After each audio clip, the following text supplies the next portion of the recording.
for now so I don't forget to do that. It's fun, really. But good, yes. All right, let me also just make sure that I actually said that they're all muted when they come in. Okay. All right, here we go.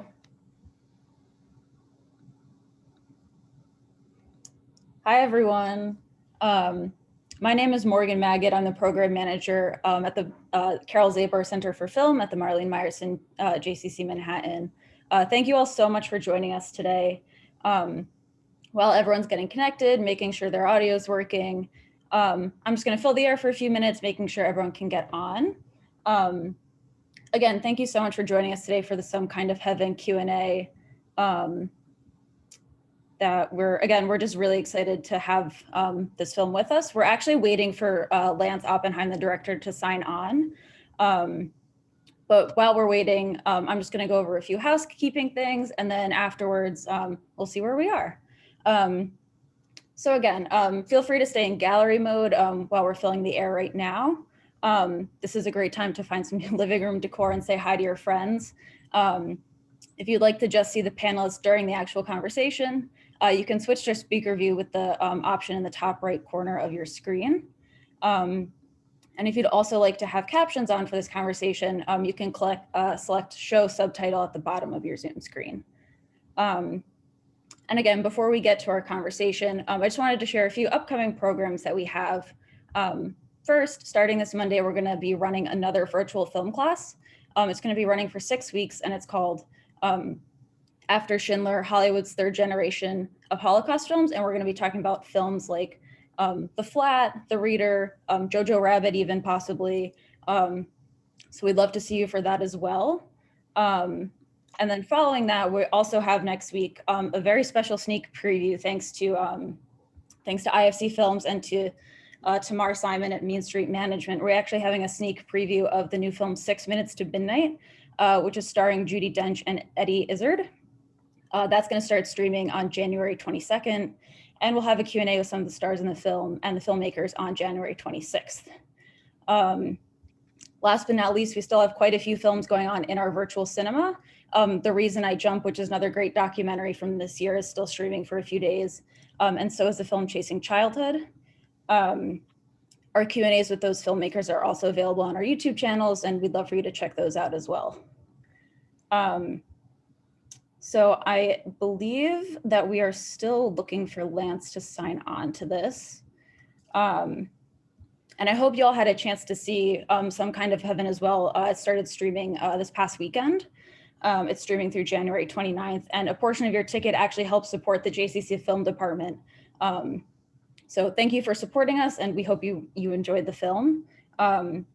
We'll put the link to that in the chat as well a little bit later. So in case you haven't, but you're still signing on for this conversation, you can check it out for the next week or so. And yeah, the film follows members of the retirement community, The Villages, and is a really, oh, Lance is here. Okay, so we are going to bring Lance on really quick. 1 second, everyone. Thank you for being patient. And Hi everybody. I'm so sorry for being late. I still don't know how to use Zoom, which is ridiculous after a year of doing this. Thank you so much for having me. Thank you so much for joining us. We actually were just doing all of our housekeeping still anyway, so you're right on time. So right now I'm gonna have a conversation with Lance about the film, and then we're gonna take some audience questions after about 20-30 minutes.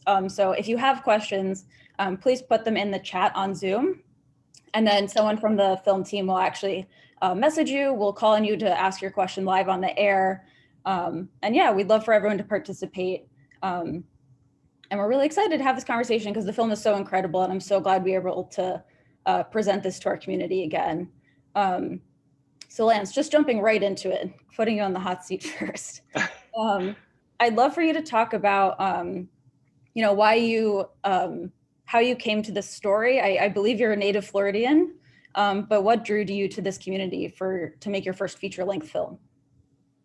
Well, again, thank you, by the way, for having me. It's an honor to be with the JCC. I love this organization. Thank you.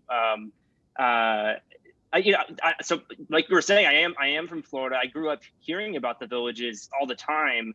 I think Florida newspapers tend to sensationalize the place. I mean, I think as of late, the place has had a lot of things happen inside of it, both politically, and I think as a sociological fascination for most of the country. But when I was growing up, it was really just a punchline to the end of a joke about how seniors were, having sex and how there was this giant STD rate and things that I was hearing as a middle schooler that I think probably captured some aspect of my very juvenile mind. But I was never really that interested in wanting to make a film about the place until I actually left Florida. I was in college in Boston. I made another film about a retiree who had been living on a cruise ship for 20 years. And it was the first time where I think I started thinking about this theme that I wanted to explore in this film and hopefully in other films too, of the lengths people will go to escape. And the cruise film in this case was escaping from reality, building this kind of paradise on a cruise ship. And he was just, he no longer owned real estate. And then around the same time, after I finished that film, I had seen a marketing video from the Villages where it talked about a permanent vacation and free golf for the rest of your life. And, in some ways, a lot of the marketing materials reminded me of stuff from like a Paul Verhoeven film or a David Lynch film. And then I had seen a statistic that the place had become one of the fastest growing cities in America. And I was like, oh my God, that's unbelievable that, nearly 130,000 people were choosing to live in this place that, from an outsider's point of view, looked, the selling point was the escapism of it and how to, be inside of a group dynamic, be inside of a place that looked like the 1950s or the 60s. So that was my entry point and my initial place of curiosity. I had no idea what I was doing. I still don't, but I just was chasing that hunch. Mm-hmm. And as a young person going into this space and into a space where they literally see in the film, like it was created old, like they had this specific vision for it and the people that they thought would be interested in living there. What was the community's perception of you maybe when you first started going there and filming? And maybe how did that change as you had been there for extended periods of time?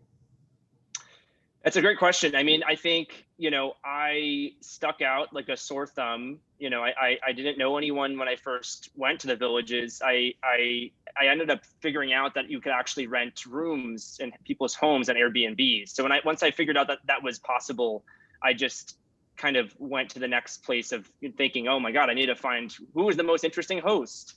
How can I find? And I found these two retired rodeo clowns who let me in, kind of showed me around. I lived with them for several weeks without a camera. They printed a club listing. They handed it to me.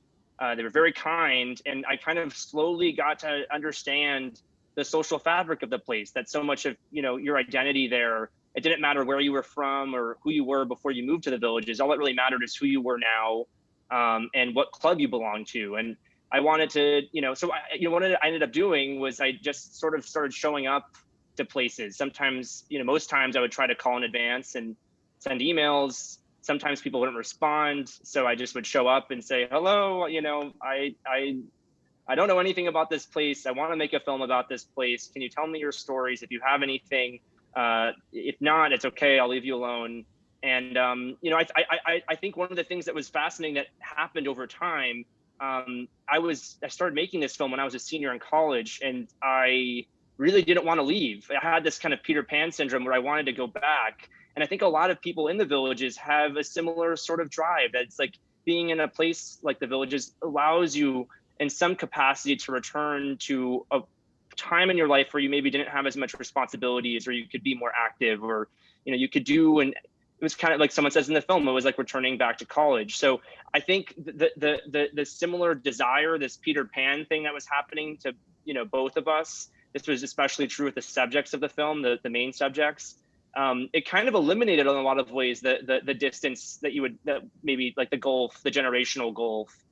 In some ways it felt really like, and this kind of went back to this idea. I didn't want to make a film about, older people. I wanted to make a film about people, and that was a very important to me. And I think that was only really reinforced by the way we were looking at each other. Mm-hmm. Yeah, I found the way you approached all of the characters or people in the film, it was so empathetic, and like despite all of their complicated lives and their flaws, and they're human beings, of course. I know like this is a little bit of a spoiler if anyone hasn't watched the film yet, but like when the judge starts yelling at Reggie that he's the most disrespectful person he's ever met, I was shocked. I was like, Reggie seems so nice. Like he's a little like, awkward or maybe just a little different. He's a little out there. Yeah, like yeah. Nice guy. And I thought again, like that just came through, like your curiosity came across so well in the film. What was like the casting process like, or how were you looking for a certain type of person when you started going? How did you meet all of these people? Well, I think, I initially went to the community with an interest in the institutions of the place, the newspaper that they run there that only prints the good news, that the developers manage, the TV station, the radio station that only plays the hits from the 50s and the 60s. I was interested in at first maybe doing something that was more observational and less performative, less of what this film ended up becoming. But I think I quickly was shut down by every single person that I was approaching, because the developers were not interested in opening their doors to having an outsider peer in. And so, I just said to myself, okay, well, I'm sure there are plenty of people here who have fascinating stories, and I surely wasn't wrong. Almost, in a city of 120,000 people, I'd say probably everyone has an interesting reason one way or another for, coming to the villages. But I think the thing that stuck with me, and I think this is something that I've just tried to do in my other films, I like approaching a setting that I'm not a part of, not from the perspective of someone who's already ingrained in it. I feel like the only way, in some ways, you'll get an interesting perspective of a community is when you're kind of outside of it. And I wanted to look at the folks who, in my mind, this happens in any place in the world, not just the villages, but the folks who were sort of outside of the marketing fantasy, the people who were struggling to kind of, fit in and struggling to they're in this place where there's constant happiness piped in all the time. Every single person is living their best life. And what happens when you're not? And so, the process was, I think that only kind of emerged, that film really only emerged while we were shooting it. But, I had been filming with quite a number of subjects. You see some of them sprinkled out throughout the film. I had been filming with the pastor, for example, who Dennis meets. I'd been filming with him before I even was filming with Dennis. I was filming with a lot of the people who've kind of formed the chorus of the main and the opening sequence, people talking about how it's a utopia. And, it's interesting that some people from the villages see this film as a very negative film about the villages. I hope that most people, when they see it, don't see that. In my mind, this is a film about people who happen to live in the villages, who are going through very real problems in this, against the backdrop of this very kind of surreal, unreal place. I think the villages is unlike any other retirement community.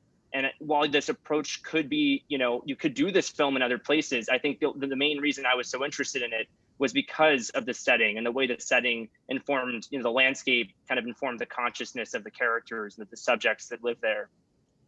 Mm-hmm. And you do such a nice job as well, kind of weaving in those almost like absurdist elements of like the community and what goes on there, whether it's like the Parrot Head margarita party or the cheerleading sequences and such like that. How important was it for you while you're kind of deconstructing the fantasy of the place to include these kind of more humorous elements in it still? Well, I do feel like, so the editor of the film, who I really consider like a co-author in every respect, Daniel Garber, we're both Jewish, and maybe this just comes from the way we both were raised respectively, but I feel like, my parents, my grandparents, my sisters, we've all been raised with this idea that, when life gives you the most rotten of lemons, you have to find a way to find a humor in it. And I think this was something that I think also was, inside of the stories of each of the subjects in the film, of Barbara, of Reggie and Anne, and of course of Dennis as well. So it's interesting now. I feel like when people were going to theaters and when that was happening before COVID, it was interesting to see this film with an audience, because I think a lot of people, found it, they were able to sort of find the comedy and not laugh at the subjects of the film, but laugh along with them. And it was interesting to see it play more comedically, that one nervous laughter would translate in a bunch. And I'm curious, I feel like it depends. Some people now are, maybe watching at home gives you a different experience. Some people may find the film more depressing because you're sort of alone in a room and you're watching something, you have no idea if it's supposed to be, it makes you feel conflicted. I think a lot of those things were things that we felt while we were filming, and it was really important that that we had the sweetness and the sugary kind of aspects of the world itself mixed in with the darkness of people who live there, of the stories of people who are struggling to become someone or struggling to better their lives. That was important to me, and I hope it kind of rings true for other people who watch it as well. Mm-hmm. Yeah, I mean, I'd love to know also, like, I think one thing I took away from the film that I think is something a lot of people, kind of realize when they get to college and kind of enter the real world more, is that, no one really knows what's going on. Like everyone's like everything really like, a day at a time, a week at a time, like figuring it out. Like no one has all the answers to life. Is that something you feel like you learned a bit more about by immersing yourself in this community? Or are there other kind of maybe lessons about aging or just, community building that you took from this while you were, making the film? I mean, I do think there is something, to this idea of something you're saying, which I actually find to be more hopeful. This idea that, your life may be just as much of a mess at 83 as it is when you're 25 or 26 or whatever age. It's, I think that's a matter of, I think it's a fact of life. It's a fact of humanity that things, I don't even think it's such a revelatory idea, but it's something that I don't think I don't think it's commonly put to film all so often. I think every time you see a film, about about older folks, I think that there's a tendency to sort of defang, their adventures. I can think of all these studio comedies of the past several years that have been made. Some are quite good, and some, I remember seeing The Mule, which I actually quite liked, the Clint Eastwood movie. And I thought, here's an interesting person who is, using his age as a way to sort of get away with other problems, or he was kind of, it was an interesting kind of subversion of the way you would normally see a character like that on screen. So in my mind, I wanted to, I think there was a lot I learned from this idea that, I behind the camera, I had no idea what I was doing with my life. And I knew that I loved the people who were in the film, and I wanted to make something with them. But I think the things I was seeing from them, that they were continuing to struggle, they were continuing to have desire, they were continuing to want to love and foster love and fall out of love. Those were all things that were very inspiring to me, because I just never really got to see that in my own life with my own grandparents or in any other representations of older folks in movies or TV. Yeah, that was exactly the sense I got from the film. I think these stories about still like figuring out where you are in the world, who you are, like tend to be reserved again for like those college age stories. And I love that was like brought in so much to this. I think one of my other things about the film was that there was such a sense of portraiture almost, of both people and the space. Like you use these two things kind of even-handedly. Was that something that I guess was very intentional from the beginning? Was that something you and your cinematographer figured out as you were going through the filming process, or where did that, I guess, come in the filmmaking stage? Well, I think it comes directly from the setting. And I think, that, this goes back to the reason we wanted to make a film that was set in the Villages, was that the place looks like, a scene from a Ronald Reagan, The Morning in America ad from the 80s. It looks like this kind of nostalgic preservation of this American ideal that I don't think has ever truly existed. I think it exists in advertisements and in movies and in TV, but I don't think, so I think in that sense, there is this perfection that the Villages exudes.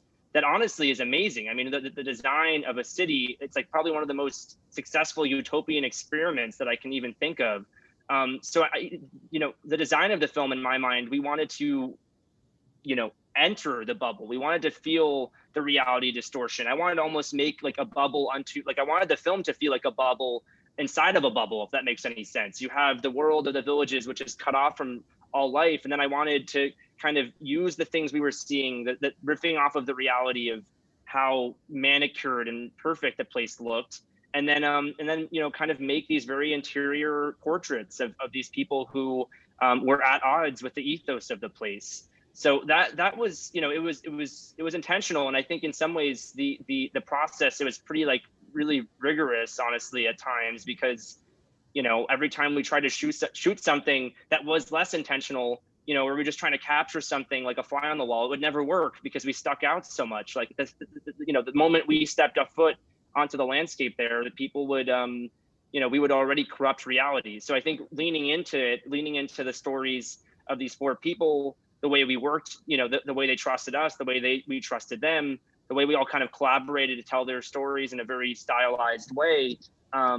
In some ways, I thought it was probably the most truthful way of making a film. They watched the film, they've seen the film like 10 times now. And I think, it's something that, interestingly, I think they almost see, they see themselves as performing versions of their lives, almost as like performers and people who had, real insights into the way the movie was made, because we invited them into the process of it. So it was, I love the process of doing stuff like this. And I don't think I would want to make a documentary another way, after doing it. Mm-hmm. And then just one more question before we'll switch over to the audience. Also, just like talking about this collaborative nature, I'd love for you to tell everyone what it was like collaborating with these different characters. Like what was collaborating with Dennis like versus collaborating with Barbara? Because I imagine those were very different processes. Totally. It's a great question. Like, I'd say so Dennis, Reggie, Barbara, they all, I think the thing that they all commonly shared was that they all had stories they wanted to perform, and they wanted to have an audience. And I think we were sort of the conduit to make that happen in some ways. The one person who didn't want to be a part of the film and, is not naturally a performative person is Anne, who, I feel like probably fits more of a, the typical villager profile. She loves pickleball. She derives a lot of self-worth. She's amazing at it. She's like the pickleball queen. She derives she has a lot of friends inside of this group that she runs. So I guess working with each of them was very different. I think Barbara, for example, she was, she's always wanted to act. In some ways, she was going through something horrible, this terrible grief. I think being in the film was sort of a distraction from that problem, perhaps, but also allowed her to work out some things. Dennis, I think, has always wanted to be Hugh Hefner, and that's his whole lifelong plan. He's still trying to put that plan to fruition, make that plan happen. So, he was also interesting. We would set up a shot and then we would just kind of let something unfold for, however long, maybe an hour. And he would just do the strangest things that that I could have never predicted, just say the craziest things, the way he would just naturally be. He was very comfortable with himself. So never very insecure in his own performance. Reggie, I think, saw the film initially as sort of a way where he could educate people about the benefits of Eastern spirituality. So there was a lot of that, and off camera, there was a lot of that as well, where we would partake in meditations with him and things of that nature. And then Anne was really someone who, we spent so much time with off camera. We had a lot of meals with her. We got to know each other in a very, I'd say, a pretty deep way, well before we kind of were making the film together. And once she kind of got a sense of who I was and my crew and my cinematographer, David Bolin, and my sister, who also produced the film, I think it gave her we trusted her, she trusted us. And that was, we were able to kind of, do something that, again, sort of was riffing off of what she was going through. And I think she found, in some ways, maybe that process, I think she found it strange most times. She's like, what do you want me to do? You want me to, we shot this one thing that didn't make it into the film. We went through a car wash with her and we couldn't get the shot right. So we kept going through the car wash like 10 times. And she's like, she's like, what the hell are you guys doing this for? Like, what, I had no idea what I was going to be doing. I was doing it for. But there were times like that where, there'd be like, that's a thing that someone would actually be doing. And then we would tag along, and then kind of, if we didn't get it right, we would work to try and kind of embrace the artifice of having someone recreate it, and then hopefully kind of find the truth in that recreation. Sometimes it didn't happen, didn't work. Other times it did, so the film is kind of a mix between all these real moments that are happening in their lives, but captured in, in different ways. Mm-hmm. So we're going to take some questions from the audience now. If anyone else has questions, like please send them in the chat. Someone from the film team will contact you and we'll bring you on the air. So first up is Jerry. Hi there, how you doing? Hey, Jerry. Can you hear me okay? You can hear me? I can. Hey. Great, hello. Doing? Wonderful. Just wanted to say it was an amazing caricatures of your different people. How you chose them was a very unique style. I wanted to know, why is this unique, this villages? We've got friends in a lot of different communities, gated communities in Florida. How is this different from their gated communities? Well, for one, thank you, by the way, for tuning in and your kind words. I think, for one, the scale of the place is just massive. It's the largest retirement community in the country. Right. And nowhere else can compete with it. It's spanning almost 4 counties now. It's larger in square mileage than the size of Manhattan. So I was fascinated. I think that, the scale, I think, was something that attracted me. The idea that there was sort of this very consistent, the nomenclature of the place, the way everyone looked, the way everyone sort of talked, even if you were from, Tennessee, there was sort of this idea that you kind of were subsuming a little bit of yourself to join this larger collective, which I thought was a very, again, there was this book I read a few years ago. It's actually by B.F. Skinner, that guy. Yes, I saw. I read the book. I remember it. He wrote a book. Walden too. Oh my God. Okay. Wow. I read it. Loved it. Yeah. So I was reading that book while making this, and I was like, there is a lot of I think when you're going back to the design of the place and the history of the place.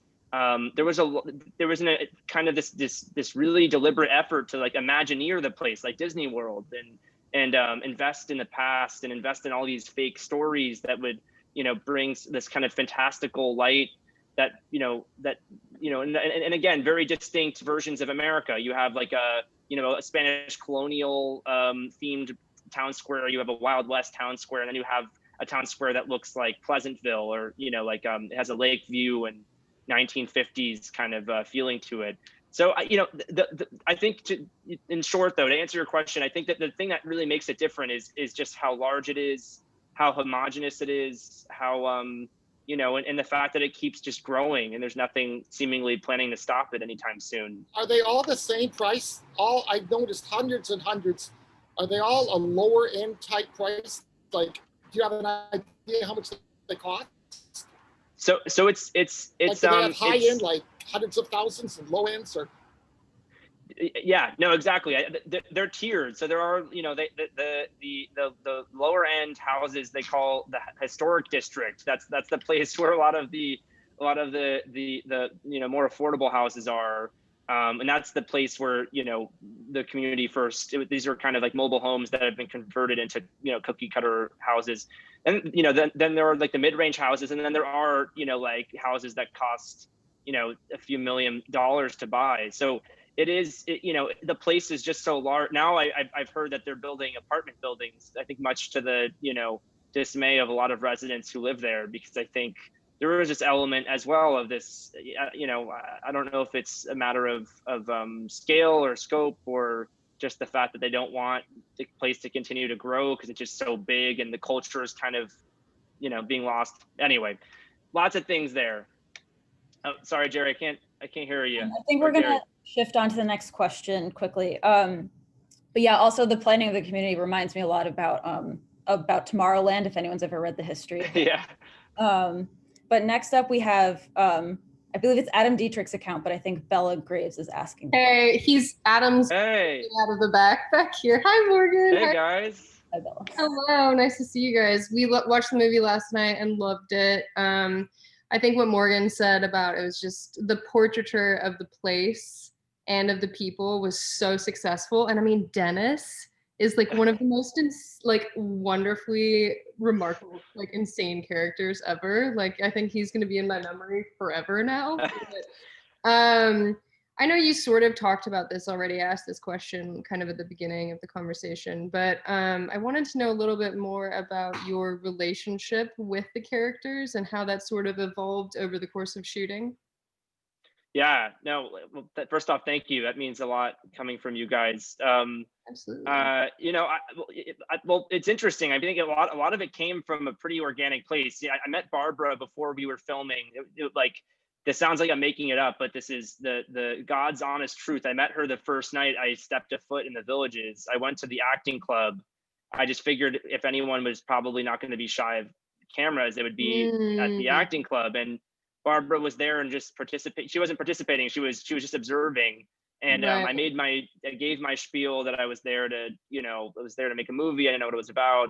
If you have stories, let me know. And then Barbara just like immediately came up to me and was like, "Oh boy, do I have a story for you?" Like, and she gave me the whole thing. Her husband at the time was still alive, but he was not well. He was Right. dying. He was in Right. hospice.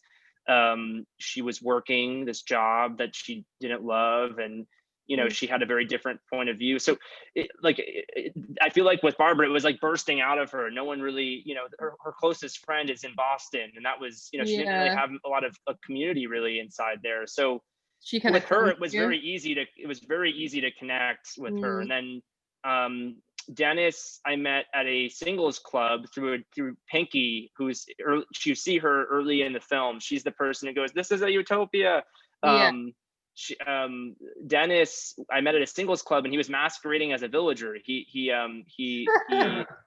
had a business card that said "Celebrity Handyman and Personal Companion for Hire," and he was there just to pick up women, I guess. But when I met him, yeah, no, I mean, it's just crazy because when I met him, he was already just kind of. I think the thing that's so fascinating about him is that he really doesn't. If you ask him questions about himself, he's quick to sort of tell you the truth. He just was like, "Yep, I came here from California." He just gave the thing that he says in the film when I interview him. He says that to everyone at a bar. Like that's just that's his way of getting people to buy him drinks. So also just a kind of a natural born performer.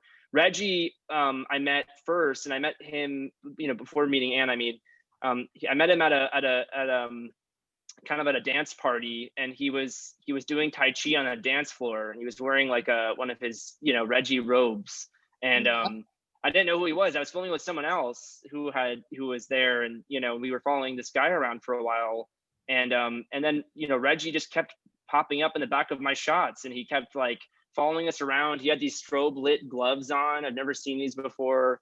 It was very distracting. So eventually I had to, I went over to him and I asked him politely, just, "Hey, we're making a film. Sorry. Don't mind. It seems like you're having a great time. Do you mind just, giving us a few seconds here?" And then he told me that we were making the film about the wrong person, and that he should be the star of the film, and that he had manifested us. He that he had thought a film crew was going to come, and, very, very forceful that we needed to go film with him. Wow.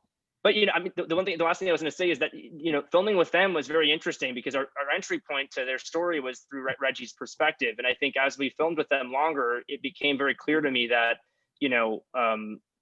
that for all the stuff we had filmed with Reggie, and I think at the time we met him, he seemed pretty stable. I mean, he was indulging in a lot of these psychedelic stuff and everything.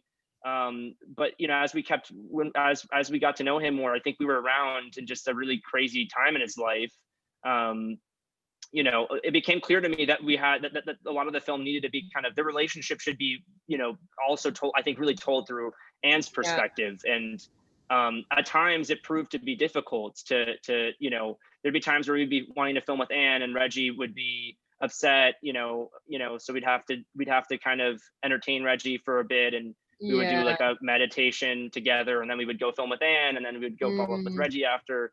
But ultimately, like it's interesting because Reggie and Anne are still together, and if anything, I feel like they're more stable than they've ever been, which is kind of amazing to see. I was kind of wondering. Yeah, he's a lot more lucid. Yeah, I mean, that maybe there's something to the fact that they like went through this process with you and your crew that somewhat brought them closer together. But I mean, who knows? That's such speculation. But I mean, I can imagine that was a really, those were two characters that filming was going to be a very interesting thing to maneuver. Yeah.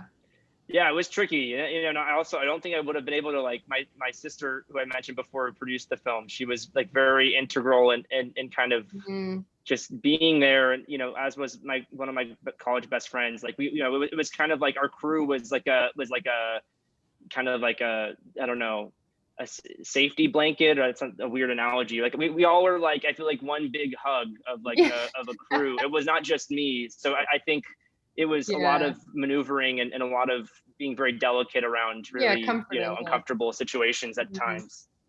Yeah. Thanks, Bella. Yeah. Hope to see you guys soon. So next up we have Vance. Vance. It's like my name. Hi, how are you? Well, yes, we're just a digit off. So I think it's building on the last dialogue that you moved into. I'm curious how the characters, how their life has been altered because they allowed the fishbowl exercise to occur, and have some of them been shunned, in the community, because you were articulating earlier that there were certain people that were not happy about the film and how it portrayed the villages or their lifestyle or whatever. Yeah. And so I'm curious to know how it has, either eroded or enhanced their lives. That's a great question. Thank you for asking as well. If you guys haven't already too, there's I don't know where it's actually being offered. I think on some theatrical, if you rent the film through your local theater, there's a Q&A afterwards with the subjects, and we're all talking about the film. So I'll paraphrase a little bit and tell you a little bit about them, but you should also watch it just so you can get the sense of that for yourself. But it's interesting. I think it's probably too early to tell with how the villages, because the film just came out. I think largely speaking, the reaction is very mixed in the community. I think some people are very protective in a very deep way of their lifestyle, and anything that remotely says that their lifestyle is not great is something that they will tear down. So I have heard stories, and I like my relationship with Anne and Reggie and Barbara and Dennis, like outside of the release of this film, it's like we were so close while making the movie. It's impossible. I feel like it's impossible to leave their lives. So I find it hard sometimes. Like, even I've been making a new film, and I call them to vent about the making of the new film a lot. So, we have a pretty, like, we talk, I'd say, if not once a week, then like once every other week. So we're all very close with each other. I think with Anne and Reggie, that was the relationship that I think at least I was most nervous to show them the film, because I just, I think it's a really, in some ways, it's a revisiting of a really painful moment in their relationship and in their lives. But interestingly to me, I think I think Anne has, I think Anne in some ways has seen that a lot of people have reached out to her that have also, maybe gone through not the same experience, but a similar experience of being in a relationship that long, and, it not being, it being a lot of work. And, how do you kind of manage to stay with someone when you distance yourself so long, distance from your partner grows so much. Dennis has left the community. This was as of like about 3 or 4 months ago. He decided he had enough with the villages, and now he's living in his van still outside of. This honestly sounds like a follow-up film. I have no idea. I keep telling him he should get an iPhone or something and just record some of his life, because it's a never-ending journey with him. But he's living in a van outside of a forest in this very different community that's very close to the villages. That's very, it's like a very low income place. It's like a trailer park essentially, with a whole different cast of characters and honky tonks and everything else. I think Dennis eventually just became disillusioned, I think, with the villages for some. I think he was probably just tired of getting busted and told to move his car, and that happened a few times after we finished the film. I'd always been concerned that when the film came out, that it would sort of make his life a lot harder to live in the villages, because we're basically showing a spotlight on it. But interestingly, he never really cared. I think he was just sort of like, yeah, I don't, just do it, and put the movie out and see what happens, and let's do it. Yeah, okay. And I was like, okay, huh. But I think for him, his interests have shifted. I think he's still trying to meet someone and probably move into someone's house, but no longer in the villages. And Barbara, again, I feel like maybe some of these things are too early to tell if it enhances. And I really hope that it doesn't, hinder their lives in any way. But I think Barbara is very excited that, she's always wanted to act. And I think now that people are seeing the film, and especially her monologue at the end, I think she's like really wanting to do something with, if she can, with anyone who sees the film. And if any filmmakers are in the audience, please, if you have a fiction movie, any role whatsoever, you got to cast Barbara, because she's amazing. But she's just ecstatic, I think, about the release. But again, I think I was intimating this earlier, but like, it's fascinating. Every film I've made before, I feel like someone is usually not happy that's in the film, and it always just pains me when that happens. And this is the rare film I've made where that I'm so grateful. The movie would not exist without the main subjects, and how much they dedicated and gave up of themselves to be a part of the process. But I'm like so happy that they like it and see themselves in it and feel represented by it, and not like I just made fools out of them or something, because that was a thing that I was really trying to avoid while making it. So anyway, I hope that answers your question. I'm sorry if I'm rambling. We have time for one more question. We're gonna have that come from Haya. Or not, we might not have it come from Haya. Oh, I'm here. Hi. Hi.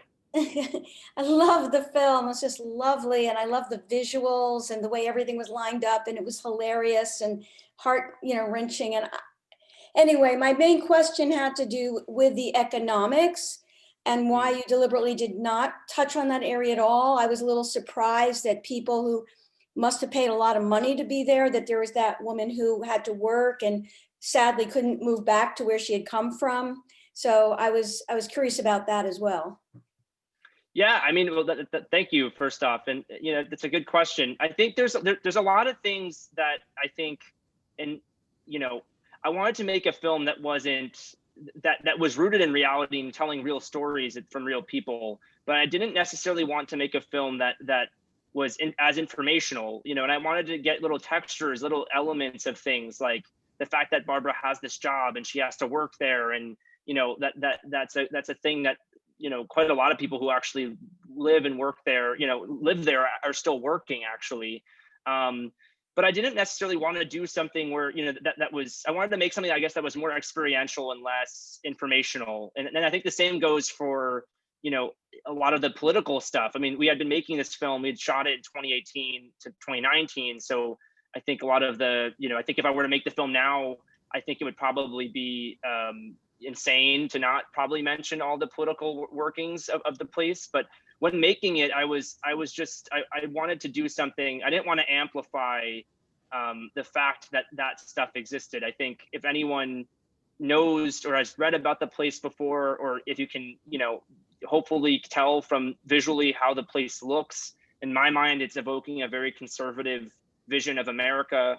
To me, it's not, I wasn't so enthralled or surprised by the fact that there were people that were, politically, very, very homogenous, very white, very conservative place. I wasn't that surprised that a lot of people were fans of the president and stuff like that.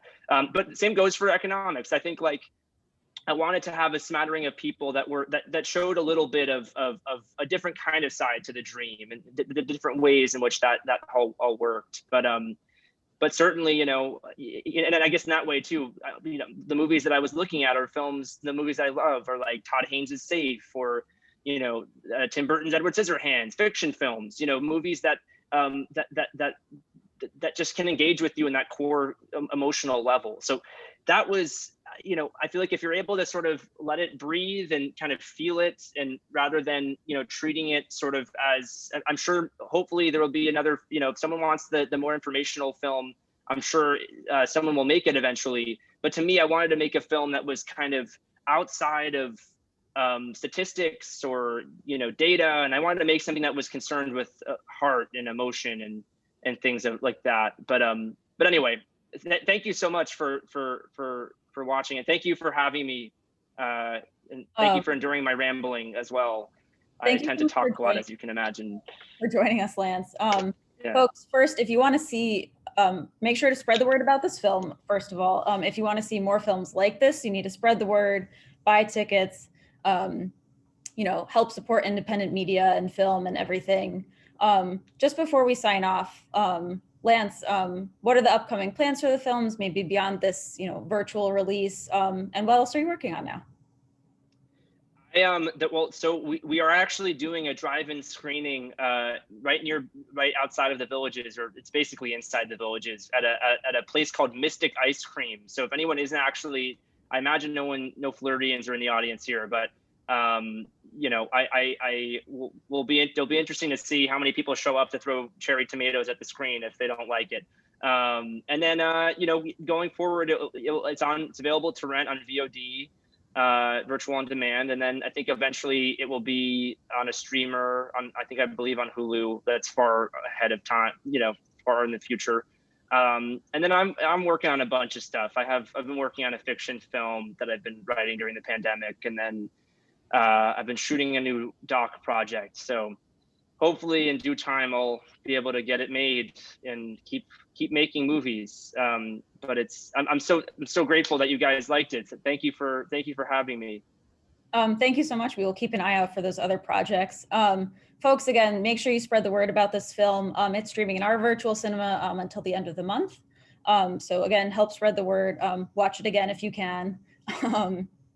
And yeah, we hope you join us for more upcoming programs. The full list of films is available on our website, mmjccm.org/film. Sign up for our film class, 6 Minutes to Midnight, and more. So we hope to see you next time. Thanks so much, everyone. Thank you, everyone. Thank you, Morgan. Thank you, Lance. Take care. See ya.